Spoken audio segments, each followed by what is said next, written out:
It's been a beautiful day today. I have done absolutely nothing. I actually laid down and took a nap. It's a Sunday afternoon.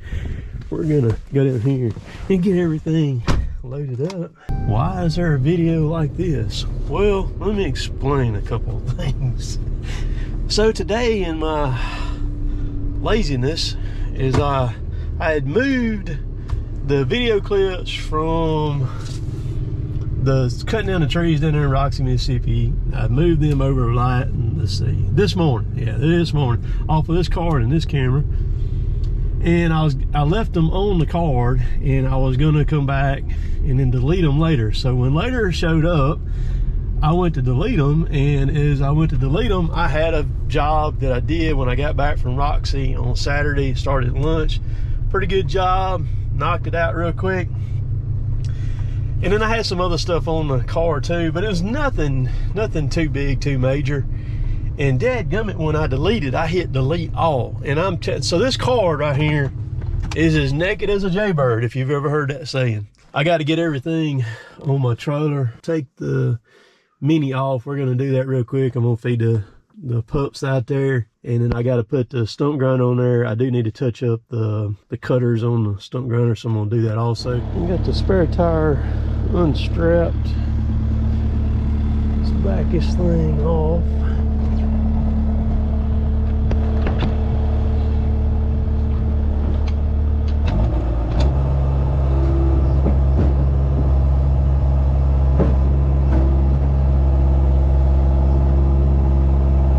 Actually gotta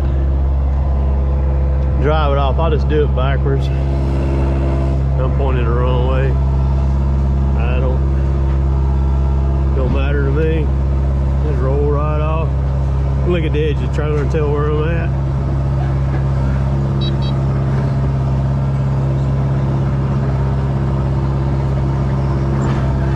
I've got to get that hitch right there and put it in the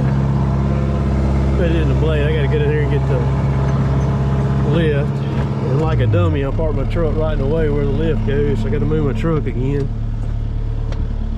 Because I pulled doubles when I came back yesterday afternoon from that job at the school that y'all are not going to get to see a video on that because I was dumb and I deleted the thing. Oh shoot, that thing's heavy. Come here, boy. So dumpster's working out great. I really feel like I've made it in life now. I got my own dumpster. Well, it's not mine, I'm renting it. Should have got one of them things a long time ago. If you've got a shop or anything, it's very, very worth your while. Trust me on that.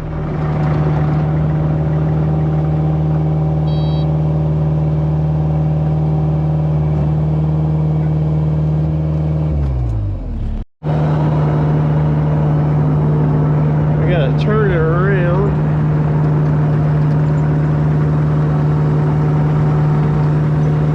So I can take that same hitch setup and I can move the dump trailer or my gooseneck, either one, or any of the small trailers too with it. That thing has been handy as a shirt pocket. Had it on the Mini, on the blade like that. Of course, moving the chipper around, I'll be moving the chipper in the yard tomorrow morning right off the bat. That'll be really nice because I'm gonna chip on site, blow it in a pile for the guy, and it makes it really handy just getting it anywhere I need to go. We're gonna put this thing in the shop or under the pole barn, and I'll put the jack back on it once I get it in place. Up here, it's in the back of the truck. I always take it off when I'm pulling it doubles behind that thing right there, just in case.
Have to wait till that light comes on to crank it, because it will not do it till it comes on. Then we'll take it and work on these teeth just a little bit. They're not bad. Even after I hit the rebar the other day, they're not bad. I'm gonna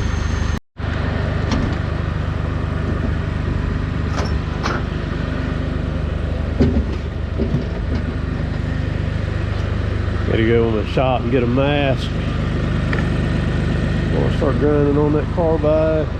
If you're a tree service and you're not grinding stumps, you're truly missing out on quite a lot of revenue. I grind a lot of stumps. I'm talking about a bunch of them.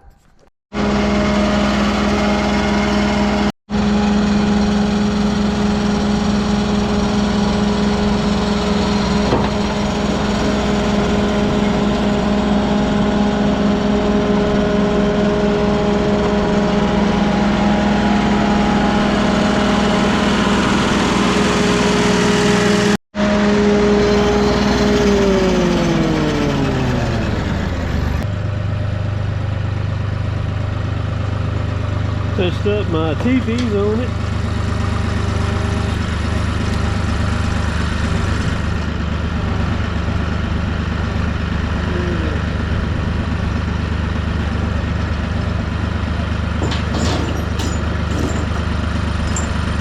You ever notice if you lay a binder or a chain down on a trailer and you load something, you always gonna end up on top of it? So all I do now is slide the aluminum ramps up here, set them in the middle, and then I straddle them with the mini excavator, and they're good to go as far as that goes. I'll show you. So just lay them right there like that, go over the top of them. Got plenty of clearance. Let the blade down.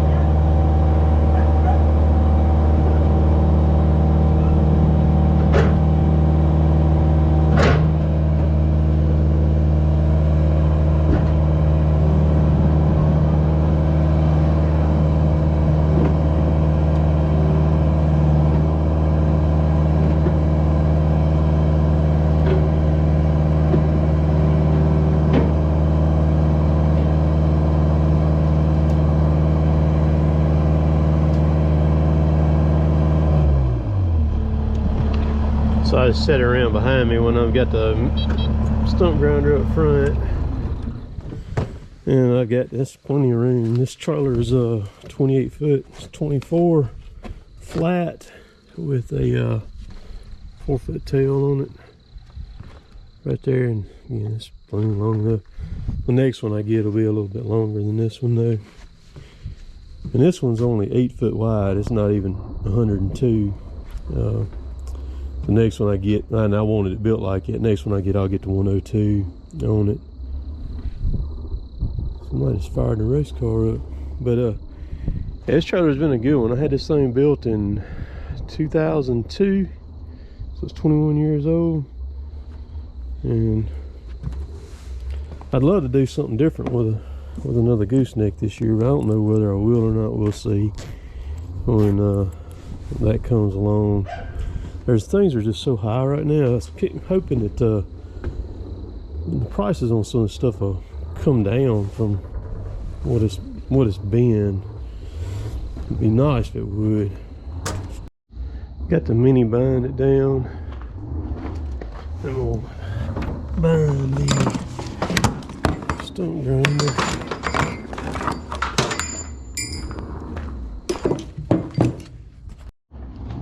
Got that thing binded down there too. I'm gonna gotta sharpen the saw.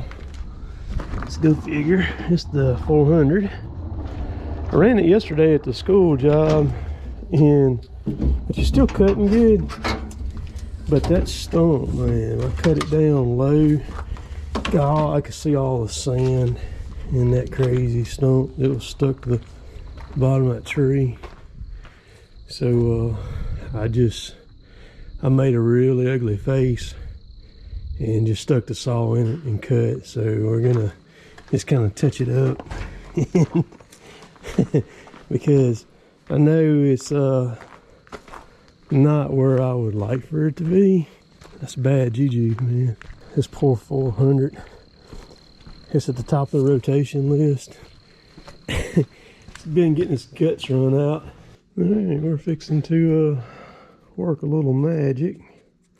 We're not gonna do anything major, and I'll let you watch one side of what I do. 30 seconds. This is what I will use right here to file it with. It's an organ holder, and they're very inexpensive. They were about $10 or a little less on Amazon. So I said that you know, I run the organ, the EXL chain, which is this right here, the whole loop of it. It's Organ's highest performance chain that they make. The thing about it is, the reason that it is my favorite chain is simply this. Anytime there's anything that goes on in the United States, and I'm sure up in Canada too, that they can get to, if say there's a storm, a hurricane, tornadoes, any kind of natural disaster like that where there's wood on the ground, there's going to be a lot of sawing and what have you. And I am not affiliated with Organ at all. I don't get anything from them. Don't try to or nothing. They send out a group of people, and they set up locations wherever they need to, and they sit there and they sharpen chains for free. They also do, I think they do light chainsaw work. If you come in there with a saw, or I think they got a little bit of stuff, or at least they used to. I know when we had the tornadoes in Tuscaloosa, the one that hit here, there was like an outbreak in April, I believe it was April the 27th of 2011. Just a terrible, terrible set of tornadoes come through. It's the same one that actually leveled the church that's right up there at the end of my road that I live on. It didn't level at the time. Several months later, the church actually collapsed and fell in. But so over in Tuscaloosa, it waylaid Tuscaloosa, just devastated that town over there, went right through the town, killed a bunch of people. Organ sent their group down, and they set up over there in Tuscaloosa, and they were there for multiple weeks sharpening chains. And then on the coast, when the hurricanes hit, they're always there. I follow them on Instagram and everything else and keep up with them. And then when the tornadoes hit here a few weeks ago at the end of March, they come to Amory, and then they went over to, they went west. I think they went to Rolling Fork, maybe Winona too, and they ended up over in Arkansas over there. They worked over there too. So I'm going to support Organ because of that. You're not going to see that from these guys nor these guys right there. So that's just a little food for thought on that. Organ gets it. They understand it. And like I said, that's who I'm going to roll with. It's going to be them. I really like them. So again, this chain is not really as bad. I'm just going to freshen it up just a little bit. Get my gloves on. I don't like messing with a chain without gloves on.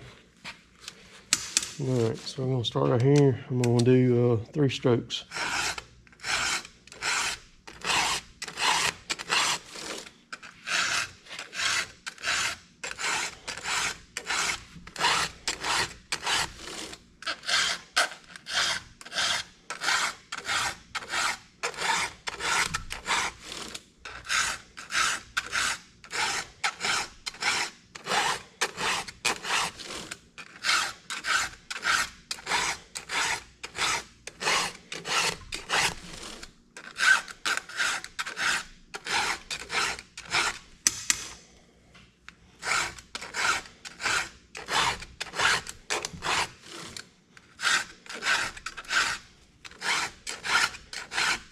one more.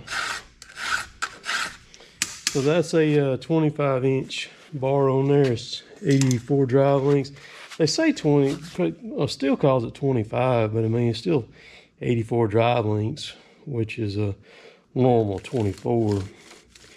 But that's all I do is that right there. Now, the name of the game on sharpening is consistency. And, you know, some guys freehanded. I mean, I've got freehand files right here and stuff. But the thing about freehanding is you're eventually going to start dropping down into that tooth down there. This is a 3/16. This is what I'll use to work the gullet. And I did this one here the other day, got the gullet on that. So it doesn't need anything done to it right now. And then the rakers, or the depth gauges, or to be, yeah, they're good. They're still good because I did them the other day also. So I think I mentioned a while ago, kind of the name of the game sharpening is consistency. What I mean by consistency is keeping the same stroke. So where you start right here, that same plane and angle all the way through. Sometimes I have guys with that are in here with the saw class, and I show them how to do it. And you wanna be fluid, just the same thing. What I'll see some of them doing is as they go to push, they'll let that handle walk around on that file a little bit right there. And so you're sitting there and you're wonkying up your tooth a little bit, your cutting edge is there. So if you can just flow that thing right across, that's the name of the game. But that's all that saw needs, is just that right there. I use a Sharpie because it's just so easy to see, and I'm usually always in a hurry, and I just do that because, like, this in here has a, I think it's got a marked tie strap on it. I think it does. Pretty sure it probably does. I think it's just on one side, but I can see that. Rather than looking for a tie strap, I can look for the Sharpie mark right there on top of it, and I like it doing it like that. Y'all have a good day. We'll catch y'all later. Later, taters.